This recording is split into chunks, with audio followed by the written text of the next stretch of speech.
শান্তিতে ঘুমাচ্ছিলাম। এমন সময় আম্মু এসে ঘুমের 12টা বাজিয়ে দিল। কি রে, আজকে কি কলেজে যাবি না? ঘুম থেকে উঠে তাড়াতাড়ি নাস্তা করে নে, আমার আরও অনেক কাজ আছে। কি হয়েছে? ঘুমাতে দাও না প্লিজ। আরে, আমি কি এমনি এমনি ডাকতেছি নাকি? তোর তো কলেজে যাবার টাইম হয়ে গেছে। আর দিশা আমাকে কল করে বলছে ও নাকি তোর জন্য ওয়েট করতেছে। আমি এক লাফে বিছানা থেকে উঠে বসলাম। কি বলো? দিশা আপু আমার জন্য ওয়েট করতেছে? তাহলে তো আমি আজকে শেষ। ধুর, আরও আগে ডাকবে না? আমি কথাগুলো বলে আমার ফোন হাতে নিয়ে দেখি দিশা আপু আমাকে 16বার কল করছে। হায় আল্লাহ, আজকে আমি শেষ। না, আর লেট করা যাবে না। তাড়াতাড়ি উঠে ফ্রেশ হয়ে নাস্তা না করেই বাইক নিয়ে দিশা আপুর বাসায় যেতে লাগলাম। যেতে যেতে আমার পরিচয়টা দিয়ে দেই। আমি নিলয়, একটা প্রাইভেট ভার্সিটিতে অনার্স প্রথম বর্ষে লেখাপড়া করতেছি। আর এখন যার বাসায় যাব সে আমার একমাত্র খালাতো বোন, নাম দিশা। সেও আমার সাথে একই ভার্সিটিতে পড়ে। খালা খালুর একমাত্র মেয়ে। খালু বর্তমানে কাতারে আছেন। বড়লোক বাবার সুন্দরী মেয়ে হলেও অন্য বড়লোকদের মতো আপুর ভেতরে কোনো অহংকার নাই। বলতে বলতে চলে আসলাম। হাই আপু, কেমন আছো? কোনো উত্তর না দিয়ে আমার গালে একটা থাপ্পড় মারল। বেশি জোরেও না, আবার বেশি আস্তেও না। এইটা কি হলো? তুমি আমাকে মারলে কেন? বেশি কথা বললে আরও খাবি। তোকে আমি সেই কখন থেকে ফোন করে যাচ্ছি, কিন্তু তুই আমার ফোন ধরিসনি কেন? তাই বলে আমাকে মারতে পারলে? জানো কি ব্যথা পাইছি? আর আমার ফোন তো সাইলেন্ট ছিল, তাই তোমার কল দেখিনি। হয়েছে হয়েছে, এবার কলেজে চল, এমনি অনেক লেট হয়ে গেছে। আর তোকে মেরেছি বেশ করেছি, নেক্সট টাইম যাতে আর লেট না হয়। চলো। আমি আপুকে নিয়ে কলেজে আসলাম। দেখি আপুর সব বন্ধুরা তার জন্য ওয়েট করতেছে। আমি আপুকে নামিয়ে দিয়ে আমার ক্লাসরুমে চলে আসলাম। দেখি আমার বন্ধুগুলো বসে আছে। কিরে মামারা, কেমন আছিস? আমরা তো ভালোই আছি, কিন্তু তুমি মামা মনে হচ্ছে বেশি ভালো আছো। এবার রাকিব বলতে শুরু করলো। ভালো থাকবে না?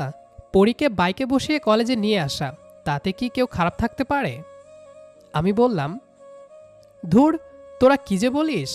দিশা আপু তো আমার কাজিন, তাও সিনিয়র। আচ্ছা, বাদ দে ওইসব। তোর সাথে কিছু কথা আছে। বল, কি কথা? তুই তো জানিস আমি রিয়াকে ভালোবাসি, কিন্তু ওকে কিছু বলতে পারি না। আজকে ওর বার্থডে, তাই ভাবতেছি আজ আমার মনের কথাগুলো সব বলে দিব। তা তো ভালোই। এখন এটা বল, আমায় কি করতে হবে? বেশি কিছু করতে হবে না, তুই শুধু আমার এই লাভ লেটারটা রিয়াকে দিয়ে আসবি। আচ্ছা, তোর এই কাজটা আমি করে দিব, কিন্তু তাতে আমার কি লাভ? তোকে আমি প্লেট ভর্তি বিরিয়ানি খাওয়াবো। আচ্ছা, ডান। মনে কর তোর কাজ হয়ে গেছে। আমি জানি মামা, তুই ছাড়া কেউ এই কাজটা করতে পারবে না। আচ্ছা, রিয়া এখন কোথায়? রিয়া তো ওই যে গাছের নিচে। তোরা থাক, আমি যাব আর আসব। আমি মিরাজের লাভ লেটারটা নিয়ে রিয়ার কাছে গেলাম। হাই রিয়া, কেমন আছো? আমি ভালো আছি, তুমি কেমন আছো? আমিও ভালো আছি। আজকে কি মনে করে আমার সাথে কথা বলতে আসছো? কেন, আমি কি তোমার সাথে কথা বলতে তোমার কাছে আসতে পারি না? পারো, কিন্তু এমনিতে তো ডাকলেও আসো না। তাই বলছি, কি মনে করে আসছো? আসলে তোমার সাথে কিছু কথা আছে। তুমি কি এখন ফ্রি আছো? বলো। তুমি কি সিঙ্গেল? মানে? না মানে, তুমি কি কাউকে ভালোবাসো? আগে বলো, তুমি কেন এইসব জানতে চাচ্ছ? আমি সব বলবো, আগে আমার কথার উত্তর দাও। না, আমার জীবনে তেমন কেউ নেই। তাহলে এইটা নাও। এটা কি? এটা লাভ লেটার। ও আচ্ছা, তাহলে এই ব্যাপার। আচ্ছা, আমাকে পড়ে শোনাও। তুমি বাসায় গিয়ে পড়ে নিও, কেমন? না, বাসায় নিয়ে পড়তে পারবো না, সমস্যা হবে। তুমি পড়ে শোনাও। আচ্ছা ঠিক আছে। রিয়া, আমি যেদিন প্রথম তোমাকে এই কলেজে দেখি সেদিন থেকে তোমার প্রেমে পড়ে যাই। প্রতিদিন তোমাকে দেখার জন্য সবার আগে কলেজে আসি। তুমি এমন কেন? তোমাকে একদিন না দেখলে আমার কেন জানি মনে হয় আমার সব কিছু হারিয়ে ফেলেছি। এখন আর বলতে দ্বিধা নেই যে আমি তোমাকে অনেক বেশি ভালোবাসি। I love you, I really love you and happy birthday to you. কিরে, শালার নাম কই? মিরাজের বাচ্চা, তুই আর মানুষ হবি না। আমি কিছু বলার আগেই রিয়া বলল, আই লাভ ইউ টু। জানো নিলয়, আমিও অনেক আগে থেকে তোমাকে ভালোবাসি, এমনকি তোমাকে অনেকবার বলতে চেয়েছি, শুধু দিশা আপুর জন্য বলতে পারিনি। হাই আল্লাহ, আমি একই বিপদে পড়লাম। রিয়া, আমাদের কোথাও কিছু ভুল হচ্ছে। বলতে না বলতে আমার গালে আবার থাপ্পড় পড়ল। আমার মাথা ঘুরছে, চোখে ঠিক করে কিছু দেখতে পারছি না। পরে দেখি দিশা আপু কি যেন বলছে, কিন্তু আমি কিছুই শুনতে পারছি না। থাপ্পড়টা মনে হচ্ছে কষে দিছে। দিশা আপু খুব কান্না করতে করতে দৌড়ে চলে গেল। আমি একা দাঁড়িয়ে আছি গাছের নিচে। আমি ভাবছি কি হলো এইসব আমার সাথে। তখন মিরাজ বলল, কিরে নিলয়, দিশা আপু তোকে থাপ্পড় কেন দিল? সেটা আমিও ভাবছি। আচ্ছা, আগে এটা বলতো, লেটারে তোর নাম নাই কেন? আরে ভয়, নাম লিখি নাই। তোরে যে এখন আমি কি করব? কেন, কি হয়েছে? কি আর হবে, যা হবার তাই হয়েছে। রিয়া আমার লাভ লেটার ভেবে আমাকেই আই লাভ ইউ টু বলে ফেলেছে। কি বলিস? এখন আমার কি হবে? কি আর হবে, রিয়া এখন থেকে আমার গার্লফ্রেন্ড। দেখ নিলয়, মজা করিস না। আচ্ছা বাদ দে, বাকিটা কালকে দেখব। আমি ভাবছি দিশা আপু আমাকে কেন থাপ্পড় দিল। বড় আপু হিসেবে দিতে পারে, কিন্তু কান্না করলো কেন? ধুর, আজকের দিনটাই ভালো না। চল এখন ক্লাস করতে যাই। ক্লাসরুমে ঢুকতে যাব, ঠিক তখন আম্মুর কল। হ্যালো নিলয়, কোথায় তুই? তাড়াতাড়ি হাসপাতালে আয়, দিশার অবস্থা খুব খারাপ। মানে, কি হয়েছে? জানি না, তুই তাড়াতাড়ি হাসপাতালে আয়। আচ্ছা আম্মু, আমি আসতেছি। মিরাজ বলল, কিরে কি হয়েছে, কোথায় যাবি? আমি বললাম, দিশা আপু নাকি হাসপাতালে, আম্মু ফোন করে আমাকে তাড়াতাড়ি যেতে বলল। তোরা থাক, আমি গেলাম। আচ্ছা, নিজের খেয়াল রাখিস আর আমাদের সব জানাস, কেমন? Okay bye. আমি বাইক নিয়ে হাসপাতালে রওনা দিলাম। আর ভাবতেছি কি এমন হলো, কলেজে তো ভালোই ছিল। আধা ঘন্টা পরে হাসপাতালে পৌঁছালাম। আম্মু আর খালামণি একসাথে কান্না করতেছে। খালামণি আমাকে দেখে দৌড়ে আমাকে জড়িয়ে ধরে কান্না করে বলতে লাগলো, বাবা, আমার সব কিছু শেষ, আমি এখন কি নিয়ে বাঁচব? আমি বললাম, খালামণি তুমি কান্না করো না প্লিজ, আগে আমাকে বলো দিশাপুর কি হয়েছে। খালামণি বলল, আমি কিছু জানি না, ও যখন তোর সাথে কলেজে গেছিল তখন তো ভালোই ছিল। যখন বাসায় আসলো আমি দিশাকে বললাম, আজকে তো তাড়াতাড়ি আসলে কেন? দিশা আমাকে কিছু না বলে সোজা রুমে গিয়ে দরজা লাগিয়ে দেয়। আমি অনেক ডাকার পর যখন দরজা খুলছিল না, তখন জানালা দিয়ে দেখার চেষ্টা করি। দেখি ওর হাতে ছুরি আর নিচে অনেক রক্ত। বাবা, আমার দিশা বাঁচবে তো? ওর কিছু হলে আমি যে মরে যাব। তখন আমি বললাম, খালামণি তুমি বাজে কথা বলো না, দিশাপুর কিচ্ছু হবে না। এর মাঝে একজন ডাক্তার এসে বলে রোগীর জন্য 2 ব্যাগ রক্ত লাগবে।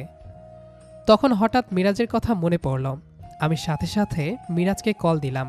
কিছুক্ষণের মধ্যেই মিরাজ হাজির হলো, তারপর রক্ত দিল। লাইফে আর যাই হয়ে যাক, বন্ধু পেয়েছি একদম মনের মতো, যেগুলো ভাইয়ের থেকেও বেশি। কিছুক্ষণ পর ডাক্তার এসে জানালো সব কিছু ঠিক আছে, দিশাপুর জ্ঞান ফিরেছে। সবাই চাইলে দেখা করতে পারে। হাসপাতালের করিডোরে দাঁড়িয়ে আমার বুকটা যেন ধড়ফড় করছিল। ডাক্তার বলেছে এখন দেখা করা যাবে, কিন্তু আমার পা যেন এগোতে চাইছে না। মনে হচ্ছিল দরজার ওপাশে কি অপেক্ষা করছে আমি জানি না। আমি ধীরে ধীরে কেবিনের দরজা ঠেলে ভেতরে ঢুকলাম। দেখি দিশা আপু সাদা বিছানায় শুয়ে আছে, হাতে স্যালাইন, মুখটা ফ্যাকাশে, চোখ দুটো লাল, কান্নায় ভেজা। আমাকে দেখেই ওর চোখে আবার জল চলে এলো। আমি ধীরে ধীরে ওর পাশে গিয়ে দাঁড়ালাম। এখন কেমন লাগছে? দিশা আমার দিকে তাকিয়ে কাপা গলায় বলল, তুই এসেছিস? হুম। তোমাকে না দেখে কি থাকা যায়? ও হঠাৎ আমার হাত শক্ত করে ধরে ফেলল। কেন এমন করলি নিলয়, কেন? আমি অবাক হয়ে বললাম, আমি কি করেছি আপু? দিশা আপু চোখ বন্ধ করে বলল, আমি তোকে ভালোবাসি নিলয়, অনেক আগে থেকেই। তুই যখন ছোট ছিলি তখন থেকেই তোকে আলাদা চোখে দেখতাম। ভাবতাম একদিন তুই বড় হবি, বুঝবি। কিন্তু আজ যখন নিজের মুখে শুনলাম তুই অন্য কাউকে ভালোবাসিস, তখন আর নিজেকে সামলাতে পারলাম না। আমার বুকটা হঠাৎ কেমন করে উঠল। আপু, তুমি কি বলছো এসব? তুমি তো আমার খালাতো বোন, আর তুমি তো আমাকে সবসময় বকা দাও, শাসন করো। শাসন করি কারণ তোকে নিজের মনে করি। তুই যখন রিয়ার সামনে দাঁড়িয়ে আই লাভ ইউ বললি, আমার মনে হলো কেউ আমার বুকের ভেতর থেকে সব কিছু ছিঁড়ে নিচ্ছে। আমি সহ্য করতে পারিনি, তাই এই ভুলটা করে ফেলেছি। আপু, তুমি ভুল বুঝছো। আমি রিয়াকে ভালোবাসি না। মিথ্যে বলিস না, নিজের মুখে বলেছিস। ওই কথাগুলো আমার ছিল না, ওগুলো ছিল মিরাজের। দিশা হতভম্ব হয়ে তাকিয়ে রইল। আমি ধীরে ধীরে সব খুলে বললাম, কিভাবে মিরাজ আমাকে লাভ লেটার দিয়েছিল, কিভাবে রিয়া আমাকে বলতে বাধ্য করেছিল, আর কিভাবে সব গুলিয়ে গেছে। দিশা চুপ করে শুনল, কিন্তু চোখের ভেতরের সন্দেহ এখনও যায়নি। আমি বিশ্বাস করব কিভাবে? তুমি সুস্থ হও, কাল তোমাকে কলেজে নিয়ে যাব, সবার সামনে সত্যিটা পরিষ্কার করব। ও কিছু বলল না, শুধু মুখ ফিরিয়ে শুয়ে রইল। পরের দিন ডাক্তার অনুমতি দিল দিশা আপুকে বাসায় নিয়ে যাওয়ার, কিন্তু আমি বললাম আগে একটু কলেজে যাব। খালামণি রাজি হলেন, কারণ আমিও চাইছিলাম সব কিছু পরিষ্কার হোক। কলেজে গিয়ে আমি আগে মিরাজকে ফোন দিলাম, মামা যেখানে আছিস রিয়াকে নিয়ে গাছের নিচে আয়, আজ সব ক্লিয়ার করে দিব। কিছুক্ষণ পর মিরাজ আর রিয়া এসে দাঁড়ালো। দিশা আপু আমার পাশে। আমি সোজা বললাম, রিয়া, কাল যা হয়েছে সেটা পুরো ভুল বোঝাবুঝি। লাভ লেটারটা আমার ছিল না, ওটা মিরাজের। রিয়া অবাক হয়ে মিরাজের দিকে তাকালো। কি? তাহলে তুমি? মিরাজ লজ্জায় মাথা নিচু করে বলল, হ্যাঁ রিয়া, আমি ভয় পেয়েছিলাম, তাই নাম লিখিনি। কিন্তু কথাগুলো আমার ছিল। আমি সত্যিই তোমাকে ভালোবাসি। রিয়া কিছুক্ষণ চুপ করে রইল, তারপর ধীরে বলল, তুমি যদি নিজে এসে বলতে হয়তো এত কিছু হতো না। তবু তোমার চোখে মিথ্যে দেখছি না। তাহলে? রিয়া হালকা হেসে বলল, একটা সুযোগ দিতে পারি। মিরাজের মুখে এমন হাসি ফুটে উঠল যেন লটারি জিতেছে। আমি পাশে দাঁড়িয়ে স্বস্তির নিঃশ্বাস ফেললাম। আমি দিশার দিকে তাকালাম। এখন বিশ্বাস হলো? দিশা চুপ করে আমার দিকে তাকিয়ে রইল, তারপর ধীরে ধীরে বলল, আমি ভুল বুঝেছিলাম। আমি নিজের অনুভূতির জন্য এত বড় ভুল করে ফেলেছি। অনুভূতি ভুল না, কিন্তু সিদ্ধান্ত ভুল ছিল। তোমার যদি কিছু হয়ে যেত, আমি নিজেকে কোনোদিন ক্ষমা করতে পারতাম না। দিশার চোখ আবার ভিজে উঠল, কিন্তু এবার কান্নাটা অন্যরকম, অপরাধ বোধের, অনুতাপের। আর এমন কিছু করব না, কথা দিচ্ছি। কথা দিলেই হবে না, শক্ত হতে হবে। জীবন এত সহজে শেষ করে দেওয়ার মতো না। দিশা মাথা নাড়ল। আমরা দুজন কলেজ থেকে বের হয়ে বাইকে উঠলাম। আজকে ও খুব শান্ত, আগের মতো রাগ নেই, শুধু এক ধরনের নীরবতা। রাস্তায় হালকা বাতাস বইছিল। বাড়ির সামনে এসে বাইক থামালাম। খালামণি দরজায় দাঁড়িয়েছিলেন। আমাদের একসাথে দেখে একটু স্বস্তি পেলেন। আমরা ভেতরে ঢুকলাম। আজকের দিনটা যেন আমাকে অনেক বড় করে দিল, বুঝিয়ে দিল ভালোবাসা শুধু বলা না, বোঝাও জরুরি। আর ভুল বোঝাবুঝি যদি সময় মতো পরিষ্কার না করা যায়, তাহলে সেটা জীবনটাই বদলে দিতে পারে। বাসায় আসার পর থেকে দিশা আপু একদম চুপচাপ হয়ে গেল। আগের মতো হাসাহাসি নেই, বকা নেই, শাসন নেই, শুধু নীরবতা। খালামণি বারবার ওর মাথায় হাত বুলিয়ে দিচ্ছেন। আম্মুও পাশে বসেছিলেন। সবাই যেন ভয় পেয়েছে, কেউ আর ওকে একা রাখতে চাইছে না। আমি দূর থেকে সব দেখছিলাম। মনে হচ্ছিল এই কয়েকটা দিনে আমরা যেন অনেক বড় হয়ে গেছি। কয়েকদিন পর কলেজে যাওয়া আসা আবার শুরু হলো। মিরাজ আর রিয়া এখন নিয়মিত একসাথে বসে। ওদের দিকে তাকালে আমার ভালোই লাগে, অন্তত একটা জট খুলেছে। কিন্তু দিশা আপু বদলে গেছে। আগে বাইকে বসলে গল্প করত, আজকাল চুপচাপ থাকে। আগে ফোন দিয়ে বলতো, কোথায় আছিস, কাকে নিয়ে ঘুরছিস। এখন আর ফোনও দেয় না। একদিন সাহস করে বললাম, আপু তুমি এত চুপচাপ কেন? দিশা আপু হালকা হাসল। অযথা বলার থেকে চুপ থাকাটাই শ্রেয়। মানে? মানে সব অনুভূতি মুখে বলতে নেই, কিছু জিনিস নিজের ভেতরে রাখাই ভালো। ওর কথাগুলো শুনে আমার বুকের ভেতর কেমন জানি করলো। ও কি এখনও আমাকে ভালোবাসে, নাকি নিজেকে সামলে নিয়েছে? আরও কিছুদিন পরে এক সন্ধ্যায় বাসায় হঠাৎ পরিবেশটা কেমন যেন আলাদা লাগলো। ড্রয়িং রুমে খালামুনি, আম্মু সবাই বসে আছেন, চা নাস্তা চলছে। আমি ঢুকতেই সবাই আমার দিকে তাকালো। আম্মু গলা খাকারি দিয়ে বললেন, নিলয়, তোর সাথে একটু কথা ছিল। বলো। বাবা, আমরা ভাবছিলাম যদি তোদের দুজনের বিয়েটা দেই। আমার মাথায় যেন বাজ পড়ে গেল। কি? কার বিয়ে? তোর আর দিশার। আমি একদম থ হয়ে গেলাম। কিন্তু আমরা তো খালাতো ভাই বোন। আম্মু শান্ত গলায় বললেন, ধর্মের সমাজে তো সমস্যা নেই বাবা, তোর খালু কাতার থেকে রাজি আছে। আর আমরা তো তোদের ছোট থেকে একসাথে বড় হতে দেখেছি। আমি কথা হারিয়ে ফেললাম। আমার চোখ অনিচ্ছায় দিশার দিকে গেল। দিশা মাথা নিচু করে বসে আছে, একটাও কথা বলছে না। আমি বললাম, এখনই বিয়ে?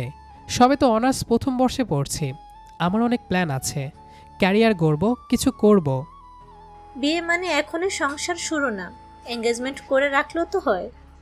আমি মাথা নাড়লাম। না আম্মু, আমি এখন বিয়ের জন্য প্রস্তুত না। কথাটা বলেই আমি উঠে গেলাম। রাতে বারান্দায় দাঁড়িয়েছিলাম, হঠাৎ খেয়াল করলাম দিশা আপু ছাদে গেছে। মনটা কেমন যেন লাগলো। আমি দ্রুত ওপরে গেলাম। দেখি ও ছাদের এক কোণে দাঁড়িয়ে আছে, চোখে পানি, হাতে একটা পুরনো ডায়েরি। আমি ধীরে বললাম, আপু।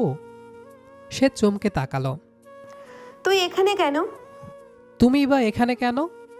দিশা আপু চুপ করে রইল। হঠাৎ ডায়েরিটা আমার হাতে দিল। আমি খুলে দেখি ভেতরে আমার ছোটবেলার ছবি, আমার লেখা ছোট ছোট চিরকুট, আর পৃষ্ঠার পর পৃষ্ঠা লেখা। আজ নিলয় প্রথমবার বলল আমাকে নাকি অনেক সুন্দর লাগছে। আজ নিলয় অসুস্থ ছিল, তাই সারা রাত ঘুমাতে পারেনি। নিলয় যদি কোনোদিন আমাকে ছেড়ে চলে যায়, আমি বাঁচব না। আমার হাত কাঁপতে লাগলো। তুমি এত বছর ধরে এসব লিখে রেখেছ? দিশা আপু শান্ত গলায় বলল, তুই যখন না বললি তখন বুঝলাম তোর ওপর জোর করা যাবে না, তাই ভাবছিলাম কালকে সবার সামনে বলবো আমি রাজি না, তুই যেন নিজের মতো বাঁচতে পারিস। মানে তুমি না করে দিবে? কিন্তু কেন? ভালোবাসা মানে তো নিজের মানুষকে সুখে রাখা, জোর করে পাওয়া না। ওর চোখের ভেতর কষ্ট ছিল, কিন্তু কোনো অভিযোগ ছিল না। সেই মুহূর্তে আমার ভেতরে কিছু বদলে গেল। আমি ভাবলাম, যে মেয়ে এত বছর ধরে আমাকে নিঃশব্দে ভালোবেসেছে, আমার জন্য নিজের সুখ ত্যাগ করতে প্রস্তুত, তাকে কিভাবে দূরে সরিয়ে দেই? আমি ধীরে ধীরে বললাম, যদি আমি রাজি হই। দয়া করে সহানুভূতি দেখাস না নিলয়, আমি সেটা চাই না। আমি ওর সামনে গিয়ে দাঁড়ালাম। সহানুভূতি না, বুঝেছি আজ। তুমি শুধু আমাকে ভালোবাসো না, আমাকে আগলেও রাখো। আমি যখন রিয়ার ব্যাপারে ঝামেলায় পড়লাম, তখন তুমি অনেক কষ্ট পেয়েছ। যখন আমি বিয়ে করতে মানা করলাম, তুমি আমাকে ছেড়ে দিতে প্রস্তুত। এমন কাউকে জীবনে পাওয়া ভাগ্যের ব্যাপার। দিশার চোখ আবার ভিজে উঠল। সময় লাগবে হয়তো, কিন্তু আমি চেষ্টা করতে রাজি, তোমার হাত ধরে পথ চলতে। দিশা কাপা গলায় বলল, সত্যি? তবে একটা শর্ত আছে। কি?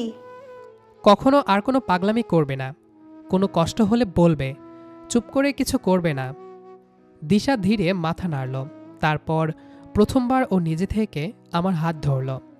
কয়েক মাস পর দুই পরিবার মিলে ছোট করে আংটি পরানোর আয়োজন করল। মিরাজ আর রিয়া সবচেয়ে বেশি হইচই করল। মিরাজ কানে কানে বলল, মামা, শেষমেশ তুই তো সিনিয়র আপুকেই বউ বানালি। আমি হেসে বললাম, সব গল্পে টুইস্ট থাকে মামা। দিশা পাশে দাঁড়িয়েছিল। আজ ওর চোখে আগের সেই উচ্ছ্বাস ফিরে এসেছে। বুঝলাম ভালোবাসা কখনো কখনো বন্ধুত্ব দিয়ে শুরু হয়, আবার ভুল বোঝাবুঝি দিয়ে ভেঙে যায়, আবার বোঝাপড়া দিয়ে গড়ে ওঠে। আর সবচেয়ে বড় কথা, যে ভালোবাসা নিঃস্বার্থ তাকে অস্বীকার করা খুব কঠিন। কয়েক মাসের মধ্যে সব কিছু যেন দ্রুত বদলে গেল। আংটি পরানোর পর দুই পরিবারই ঠিক করলো আর দেরি না করে বিয়েটাও সেরে ফেলা হবে। আমি তখনও পড়াশোনা করছি, কিন্তু খালু কাতার থেকে এসে বললেন, নিলয়, দায়িত্ব নিতে শিখলে মানুষ বড় হয়। দিশা কিছু বলল না, শুধু মাথা নিচু করে সব শুনল। কিন্তু আমি বুঝতে পারছিলাম ওর ভিতরে একটা আনন্দ কাজ করছে। বিয়ের দিন বাড়ি ভরে গেল আত্মীয় স্বজন, আলো, সাজসজ্জা আর হাসি আনন্দে। মিরাজ তো একেবারে অনুষ্ঠানের ম্যানেজার হয়ে গেছে, সব দায়িত্ব সেই পালন করছে। মামা সাবধান কিন্তু, যতই হোক সিনিয়র আপু বলে কথা।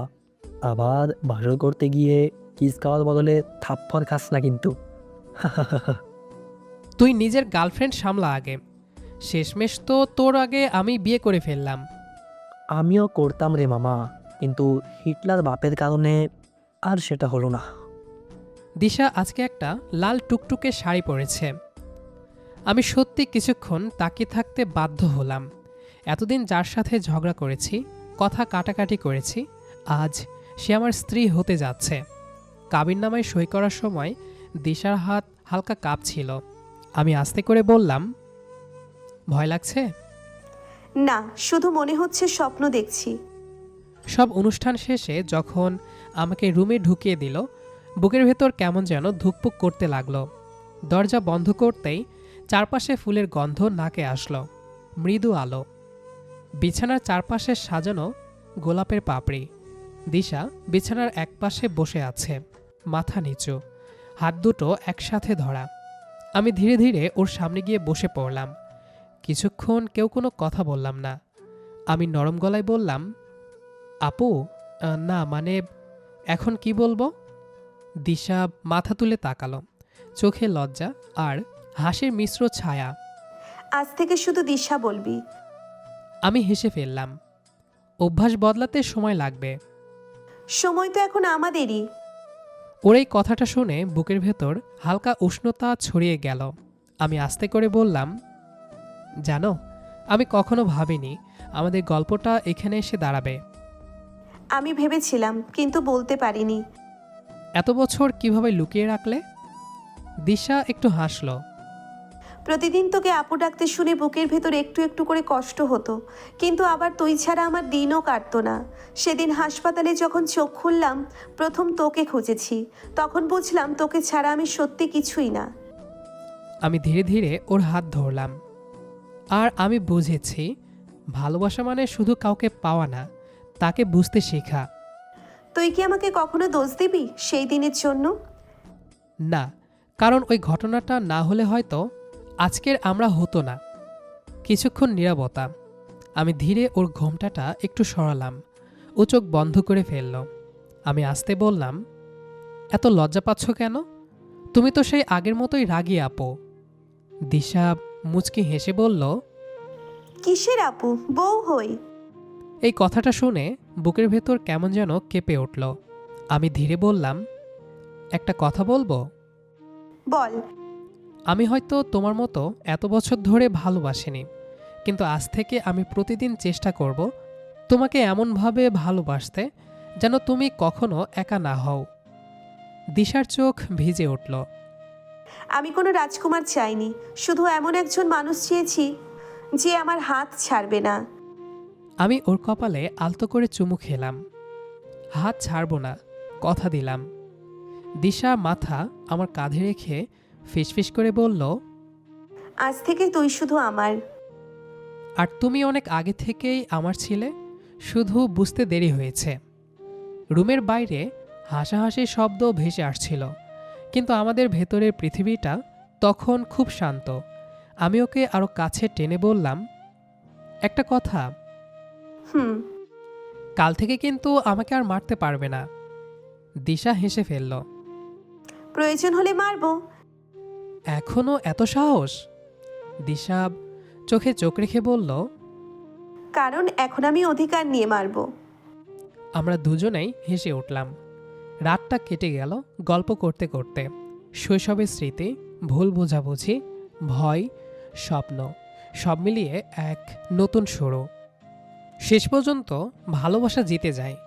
ভুল বোঝাবুঝি, কষ্ট আর অপেক্ষার পর দুইটা মন যখন এক হয়ে যায়, সেই অনুভূতির কোনো ভাষা থাকে না। নিলয় আর দিশার গল্প আমাদের শিখিয়ে দেয় ভালোবাসা কখনো জোর করে পাওয়া যায় না। ভালোবাসা মানে বোঝা, অপেক্ষা করা আর সঠিক সময় আসলে হাতটা শক্ত করে ধরে রাখা। যদি এই গল্পটা আপনার হৃদয় ছুঁয়ে যায় তাহলে অবশ্যই ভিডিওটিতে একটা লাইক দিন। আপনার অনুভূতি কমেন্টে লিখে জানান। আপনার মতে দিশা কি ঠিক করেছে? আর এমন আরও সুন্দর রোম্যান্টিক লাভ স্টোরি শুনতে এখনই আমাদের চ্যানেলটি সাবস্ক্রাইব করে পাশে থাকুন। আপনাদের ভালোবাসায় আমাদের অনুপ্রেরণা। আবার দেখা হবে নতুন কোনো গল্পে। ততক্ষণ পর্যন্ত ভালো থাকুন, ভালোবাসায় থাকুন।